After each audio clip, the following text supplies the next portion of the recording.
Hello hi नमस्कार, मी धनश्री आज तुमच्यासाठी नवीन मिनी फूड व्लॉग घेऊन आलेली आहे। या फूड व्लॉगमध्ये आपण लंच बनवणार आहोत।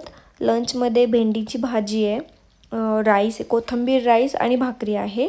तर मी सध्या भेंडी ताजी भेंडी घेऊन बनवणार आहे आज। तर मी ती भेंडी घेतली आहे, नंतर मी त्याला छान वॉश केली आहे, नंतर मी त्याला सुकवली आहे।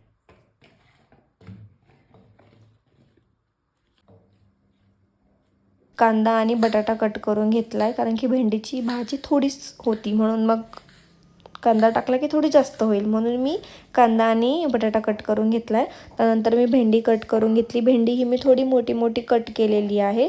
त्यानंतर मी हिरवी मिरचीमध्ये मी आज भाजी बनवते आहे, तर मी हिरवी मिरची कट करून घेतली आहे आणि लसूण कट करून घेतला। मी आता हे जे कट केलं ते मी राईससाठी सुद्धा यूज करणार आहे, तर मी एकदमच दोन्ही पण कट करून घेते आहे। त्यानंतर मी कढई तापायला ठेवली, त्याच्यामध्ये तेल, जिरा, मोहरी, कढीपत्ता आणि लसूण आणि मिरची त्याची छान फोडणी दिली आहे। नंतर कांदा लालसर होईपर्यंत परतवला। नंतर मी त्याच्यामध्ये बटाटा, कोथिंबीर आणि भेंडी टाकली आहे। भेंडी आणि चवीनुसार मीठ टाकले। भेंडी ही छान परतून घेतली आणि मी ह्यामध्येच थोडं पाणी आणि शेंगदाण्याचा कूट टाकला होता।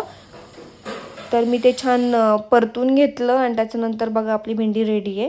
नंतर मी भाकरी बनवून घेतली। भाकरीमध्ये मी नॉर्मल आपलं पाणी घेतलंय, गरम पाणी नाही यूज करत आम्ही, नॉर्मल पाणी यूज केलंय। ते छान मळून घेतले, घट्ट पण नाही आणि पातळ पण नाही, मीडियम। तर मळून घेऊन त्याच्या 2 भाकरी केल्या आणि मला भाकरी प्रचंड आवडते। कोणाला भाकरी आवडते मला कमेंट करून नक्की सांगा। मला 3 टाईम भाकरी दिला ना तरी मी खाईल, इतकी मला भाकरी आवडते। नंतर मी त्याला छान भाजून घेतली तव्यावरती आणि गॅसवरती पण, तो व्हिडिओ तर नाही आहे पण मी कधीतरी दाखवेल तुम्हाला ते पण। नंतर मी राईस भिजत घातला। राईसमध्ये तुरीची डाळ, मसूर डाळ आणि शेंगदाणे हे छान धुवून भिजत घातले एक 10-15 मिनटं। नंतर ऑइल टाकलं, ऑइलमध्ये जिरी, मोहरी, लसूण, कांदा हे परतायला ठेवलं। नंतर कोथिंबीर, मिरची आणि लसूण हे कुटून मी टाकले, कारण की त्याचा स्मेल आणि त्याचा रस उतरावा राईसमध्ये म्हणून। ते मी सगळं कुटलं आणि त्याच्यामध्ये टाकलं। नंतर मी राईस जो भिजत घातला होता तो टाकला, थोडंसं पाणी टाकलं आणि चवीनुसार मीठ टाकून झाकण लावून शिजायला ठेवलं। नंतर हे आपला राईस, भाजी आणि भाकरी रेडी आहे। ही कढी आईने ऑलरेडी केली होती, ती घेतली मी आणि राईस अप्रतिम झाला होता आणि भाजी पण खूप छान झाली। तुम्ही एकदा नक्की ट्राय करा हे असं मी बनवलं तसं। आणि तुम्हाला असे व्लॉग आवडत असतील तर सबस्क्राईब करा, लाईक करा, शेअर करा। बाय।